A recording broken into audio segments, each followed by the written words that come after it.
Yeah, we need to talk about this. Recently, one of the biggest shonens of the 2020s finished its airing, which is Chainsaw Man. If you do not know a lot about me, Chainsaw Man is one of my favorite shonens of all time, to a point that is one of the very few that I have actually bought in manga format. Wait, every single one of them. As a huge fan of the first season and what is the entirety of the part 1 of the manga, I was extremely hyped and extremely excited by the fact that there was gonna be a part 2. We didn't knew exactly what was gonna be about. But I think that I speak for most of us when I say that we were really hyped and we were really happy to see it. And the results then came out, and now there are not any more results, and I want to talk a little bit about it. The first thing that I want to talk about is a short mention as to why I truly love the part 1. Is the fact that this is such a unique experience compared to most other shonens. Regular battle shonens go for the very classic and formulaic thing of just a random hero that is very good and all good and you know what I mean, and he goes and defeats the pure evil. Which is not at all what happens in this show. Instead, we have a hero that is not only very normal, not a good guy at all, or not in the normal sense, but also his reason to be there is as unheroic as you can imagine. He just wants to be with a girl, and he doesn't care who that girl is, and he only cares about it being a woman. That makes it in and of itself a very unique protagonist, and the whole story makes an interesting turn of events thanks to the fact that this guy doesn't have any real reasons to fight, and he only does it because of its own instincts. Also, everything in this show feels rushed in a good way. Every single battle in part 1 feels like it could extend for a way longer period of time. Almost every single arc could be doing the same thing, yet it's not, and I think that that is a great part of it, because it makes it feel like a chaotic, controlled piece of media.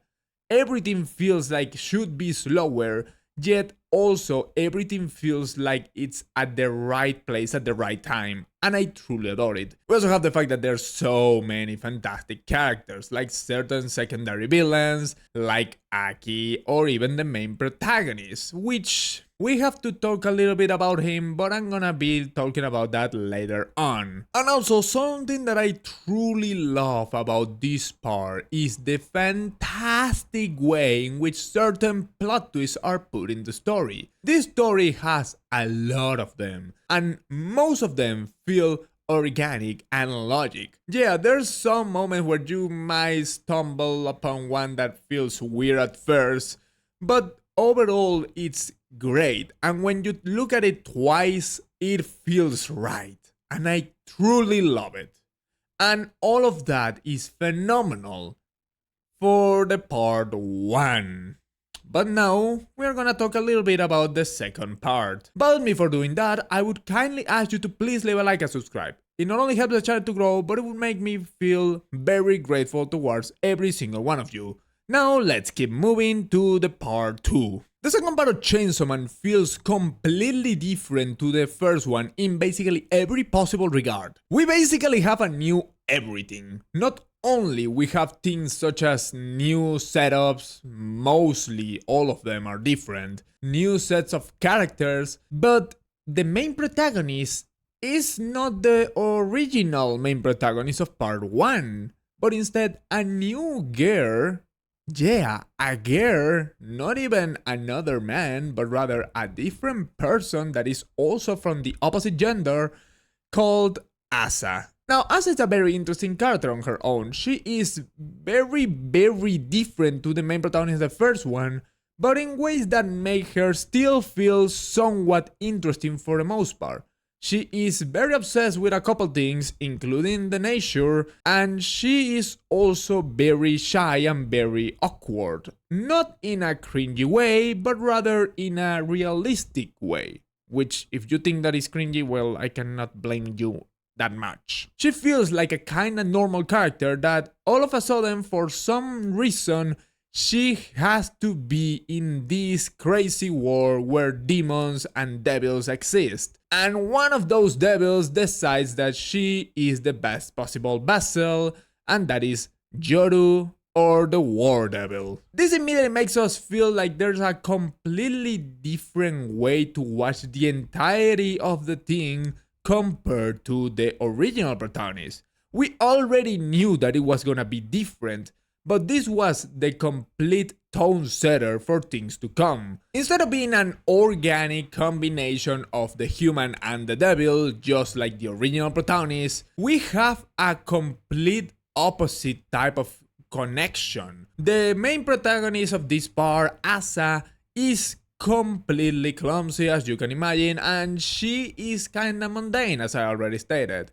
But the War Devil is a devil that has its own mind and is thinking about war. She wants to make a weapon out of the main protagonist, and that makes it completely different. Asa is gonna be manipulated by Yoru in as many ways as she can possibly conceive. She is also gonna be very willing to do anything in order to achieve her goals. She does not care about the feelings of Asa. Despite the fact that she's using her body, she is willing to do so many despicable things, both for others but also for Asa herself. And basically for most of the first half of part 2, we see this dichotomy and we see a couple of different things related with it. We see different battles, both with the original main protagonist but also with the new main protagonist Asa. We see her struggling with certain things, she being clearly socially awkward at times, but also the way in which she can actually help the original protagonist and how she can actually do other things as well that are basically impossible for the original one because of his personality. That makes it interesting to look at, even though it feels odd at times. The pacing is way too different compared to the original one. Not only that, but also the settings, as I already stated, are very different in a way that feels kinda awkward, because it feels at times that we are going slightly backwards. After the original protagonist managed to defeat so many extremely powerful entities, now he goes back to more normal ones, kinda like the early parts or stages of the first part of Chainsaw Man. So it feels kinda weird. Regardless, even though the first part is still not as purely strong as the original first half of the part 1, you can still feel like there's something interesting brewing behind. There's a lot of build-up in both the characters but also the story itself that makes it feel like you can make something great out of it. And as such, I think that it's an interesting job as foreshadowing, and I think that that is even better than the part 1. That is phenomenal.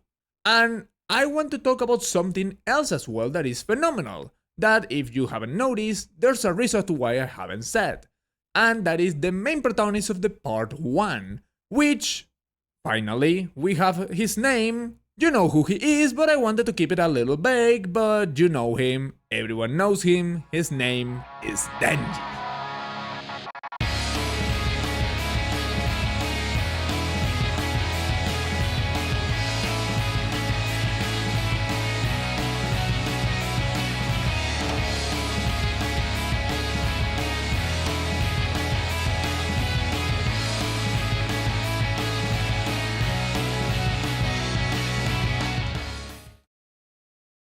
I really love Denji as a character, even if he is not my favorite character of this show, which is something weird for me because for the most part I usually empathize more with the main protagonist.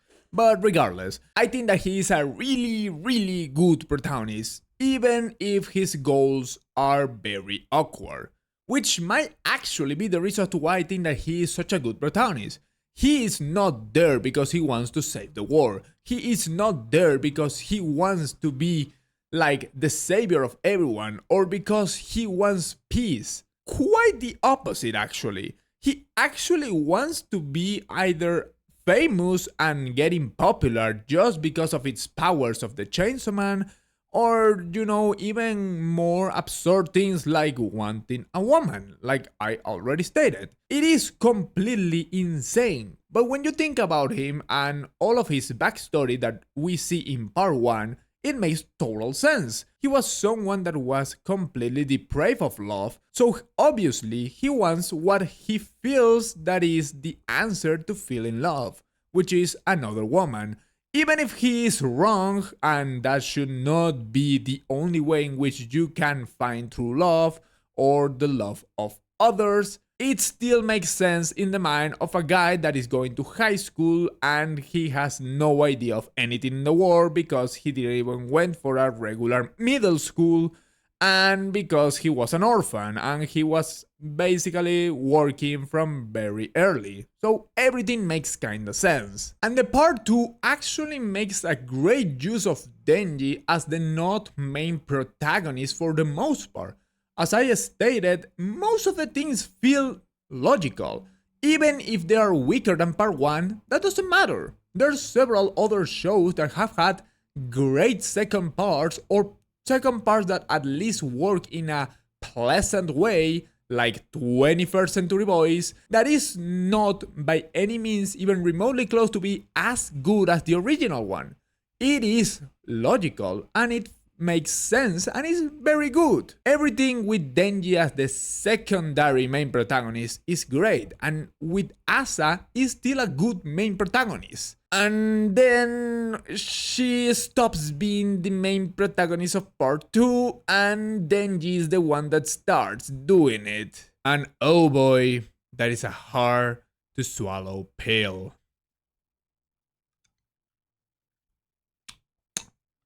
This is not a pill, this is a candy. What the hell I'm gonna do with this and the rest of the video? I'm gonna take it out, right? Right. After Denji starts being the main protagonist, we go into a downward spiral of everything going in the wrong direction. All of the things that made the first part being an amazing one, now they're used in a similar way, but with a completely different story behind. The plot twist, the rushing of things, all of those things are actively there in the second part now that Denji is the protagonist. But we are no longer in that part 1. The first half of the part 2 was much more calm, and it was way closer to being a deep story. And all of that was logical. But now we are rushing things in a place where they should not be rushed. And that is wrong. The plot twist, even though a couple of them are really good, there's also others that are downward atrocious. And those things also happen in the part 1, the things of some plot twists being amazing and others not so much, but they were not bad. These ones are, and that is really annoying. Why they become such a weak set of plot twists, some of them downright negligible and even negative to the whole story. Once Denji is the main protagonist, we have basically what is the start of the arc of fighting the actual war devil, which is Yoru. And that, ladies and gentlemen, was kinda weird. You can kinda deduce what is going on very early in this part, considering that the war devil wants to eliminate our former main protagonist. The good guy wants to be eliminated by a devil called War. If you didn't notice, it's very blatant when you think a little bit about it, how this part is a very obvious anti-war message. It's very obvious. Seems as such, But there is a problem with that. The anti-war message doesn't work at all. The main issue that I have with the whole war is bad theme is the way that it's portrayed. It doesn't feel logically put into the paper. Half of the whole war is bad feels like it's not actually there, or they are trying to deceive you, with Yoru and Asa, because at the end of the day, even though Yoru is clearly pulling the strings, we know that Asa is a good girl, and we see more often than not Asa over Yoru in at least the first half of part 2.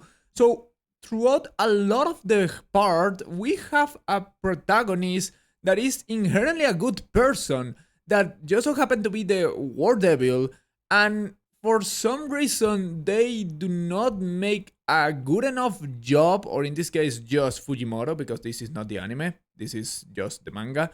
Fujimoto by itself is not able to portray it in such a way that makes us feel like, regardless of things, she is inherently evil. There's several times in which the War Devil hesitates, both Asa and even Yoru itself. So it's very awkwardly portrayed. It doesn't make sense. Yeah, we see times in which it's undisputable how truly evil she is, but other times it's just like, she's actually kind of a nice person. Why is she a nice person? Why the war that is supposed to be bad is showing a good light?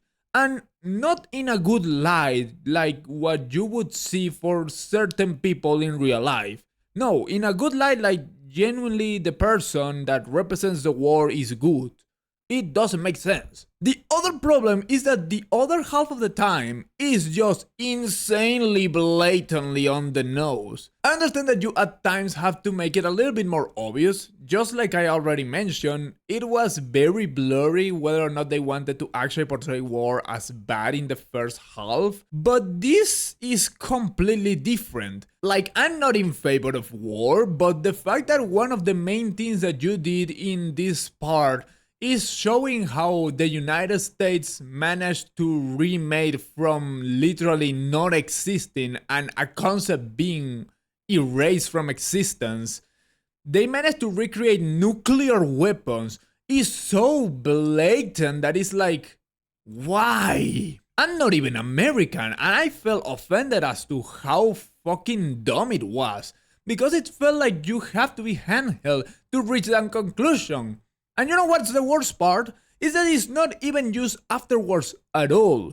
The whole thing of nuclear weapons being created from scratch and from literally not existing is only used once afterwards, which is in a battle. It's not even in the story. It's just, oh, look at this. This is a more powerful attack that uses nuclear things, and we needed to reestablish that.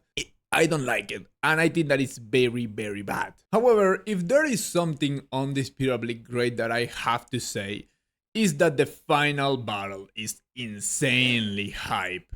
Oh my god, it looks amazing, and the things that happen feel amazing for the most part. To put it in short terms, if for some reason you haven't seen it, you haven't read the manga, and you are coming here to watch a review of the ending for some goddamn reason, basically War is gonna try to eliminate the Denji and make it and forcing him to eat the Dead Devil.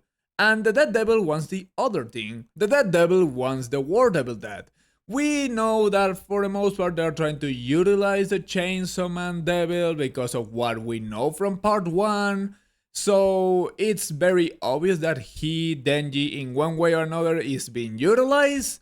But overall, it's interesting to look at regardless. And it feels very logical because Denji is put between a rock and a hard place and he basically has no options. He either supports one devil or supports the other. And he can just do whichever he feels like it's the most correct. But going back to a battle, it is insane how good that battle looks, for the most part. The drawing is fantastic, like how Tatsuki Fujimoto does the work in that. He usually is great, but oh my god, it's way better than I was anticipating. And the creativity.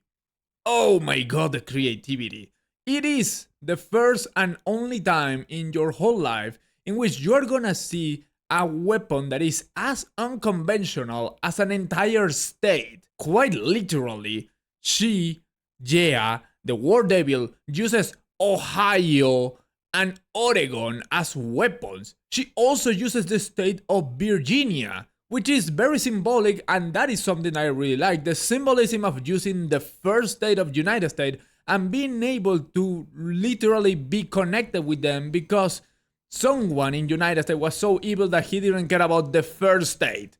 That was a low-key very good representation, and I quite understand that it was great, and that's why I really liked it. The battle looks cool, the powers are extremely original, and all of the things feel logical and make sense, and I really love it. Then we have the kind of final part of the battle, which is also really cool. How Denji goes out of character, out of the Chainsaw Man whole thing, and now he is purely Denji battling. And that is very, very good. Because he goes into very unorthodox way to win these mini battles within the big battle. Like how he is being chased by Yoru and then he eats the leg devil in order for her to not be able to move with her legs. There's a bunch of things that look really cool and they are very imaginative and things that would make sense for Denji to do. And at some point, that makes it so it backfires a little bit. In the middle of the battle, we have a key moment in which the whole thing that is going on finally appears. The whole reason to why this battle started is because the War Devil wants the Dead Devil being eaten by the Chainsaw Man Devil because she wants that to be erased from existence. And when we hear why the War Devil is doing it, it's actually insanely logical. She wants to eliminate death as a whole so humans can fight endlessly and there's never gonna be a stop to an imminent and eternal war. It is very logical and very in character of Yoru specifically. And we also see how the Dead Devil wants the other way around. She wants to eliminate the War Devil kinda a little bit more than we are not certain why, but it's still very, very interesting. But at some point in the battle, as you can imagine for the way that I have been talking, she ends up being eaten, the Dead Devil, and as such, death no longer does not exist in the war of Chainsaw Man. That is very interesting and very cool. We see a lot of the things happening around them. We see the secondary effects after a couple of different people that were hit by these powers accidentally. Now all of a sudden are still alive, and even with like half of their bodies, their heads chopped off, with their brain out, we see a lot of those things and makes sense and it's cool. But then something starts happening, something very interesting, very in line with the story, and something that we do not see coming, yet it makes total sense. If death does not exist, that means that death does not exist for anything. And that includes every possible animal, including insects. For anyone that knows a little bit about biology, you know what is the problem with that. The problem with insects is that they reproduce at an insanely high ratio, only slowed down by the fact that they live very short lives, usually a day, maybe a couple days, but most of the dangerous insects live a very short span of time. But without death, that means that all of them are gonna live forever. And their reproduction does not slow down at all.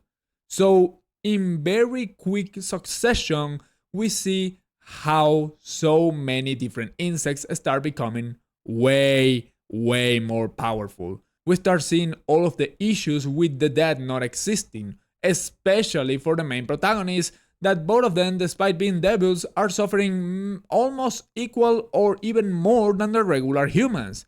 And now everything is in a problem and everything is dangerous, and it's very obvious that is inevitable that humanity is doomed, and even devils by themselves, because the only devils that are gonna be actually powerful are the insects, because they are the only things that would allow themselves to be feared by humans, and everything looks bad, and what the hell happened? After all of what I just said, this was an insane, a perfect setup for a set of dozens of episodes to try to remake the errors. Instead, we had only 2 chapters left. The penultimate chapter is when we see the whole thing of Pochita. something that became a trending worldwide because of how weird and how out of nowhere it was. We see how Pochita starts talking with Denji about his dream, about everything of what happened between them. And now something weird happens. Pochita says that he wants to stop the suffering for Denji and the suffering for everyone. And now Pochita says that he wants to eat himself. And he does. And that leads us to our last chapter. The last chapter is everything of what is wrong with this entire part 2 of Chainsaw Man. It is so bad when you think about it. I read it the whole way through because I was trailing for like 30 or something episodes. So for me it wasn't as bad as for others that were watching it one chapter at a time, week by week, month by month. For me it wasn't as horrendous. But oh my god, it was bad. After all of what we have just seen, all of the problems with Denji, with the characters, with Asa, with the devils, now Pochita ate himself, and now everything is remade. Out of nowhere, out of thin air. The whole concept of rewriting the whole story from the start is something that we have seen in a lot of different media. And probably the most obvious example in manga and anime format is Stone Ocean Part 6 of JoJo's. If you haven't seen that and you are planning to do it, I'm gonna put a quick spoiler alert and I'm gonna, put something for you to skip to that minute, but whatever, if you do not care, let's keep moving. The reason as to why an ending like that worked was because it felt logical within the story itself. The ending of Stone Ocean is not a get out of jail free card for the character that survived. Emporio does not win his battle. He actually loses, even if he ends up defeating Pucci and destroying his plans. Because the other group of protagonists, the guys that he knew from the previous universe, are no longer there. The whole thing, even if they are the same people, they are not the same people. Even if Emporio had a lot of memories with them, it wasn't with them, but rather the them that was in the past. Even if they look the same, even if their personalities are the same, they're not the same people. And as such, it feels like a logical ending because it feels earned.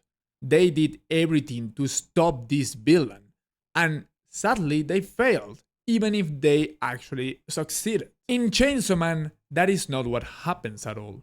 The whole ending doesn't feel earned at all. We see this whole story about how Denji tries to find a purpose, how he has to find something to keep moving forward, how he has to stop being undecisive, how he has to have one singular goal. And after all of the story and how he fails to do it in a consistent way, in basically every possible choice he makes the wrong one, now all of a sudden he gets this happy ending just because. And that doesn't make sense. Even if Denji never did anything particularly wrong, he did not deserve that happy ending. And that makes me feel sad because it feels like he should have earned that at some point. In the first part, you can feel bad for him because it makes sense. He was a victim of its time. He was a victim of its own story. In this case, he doesn't feel like the victim of his own story. It feels like he deserved it kinda. And now he is given a happy ending just because. And the worst part is that this is not a full-on happy ending. If this was an insanely happy ending in which everyone is still there, I can kinda understand it. Even if I still believe that it would be a bad ending because it's unearned, at the very least, it's something that you can feel that would be faithful to what the Denji of Part 1 deserved. But in this case, it's not even like that. It's a happy ending, an unearned one, but one that is not even satisfactory, even if you just want to see the good side of things. There's several characters that are not there. There's several characters that do not exist. We do not understand why there's so many inconsistencies. There's so many incongruences. It's insanely bad. And as someone who is also a fan of Oshinoko, another anime and manga that was completely butchered by an atrocious ending, I feel crushed. Because why it happens? Why back-to-back shows that I basically started nearly at the same time in manga format, why they had so bad endings? Endings, and at least in this case of Chainsaw Man, that were so out of the thing that make them good as a story. Because this is not a story about making that, about Denji getting a happy ending. This is a story about Denji understanding his own errors and granting himself a reason as to why he deserves that. Yet he never gets that, and still he gets a happy ending. Because even if he didn't deserve it, for some reason Tatsuki Fujimoto still rewarded him. Whether we are gonna see a part 3, that I truly hope that it happens in order for this whole mess to be switched back, or something different happening, I really doubt it. And as such, I'm very sad to say that Chainsaw Man actually failed its own audience and failed everyone involved. Maybe even Tatsuki Fujimoto itself.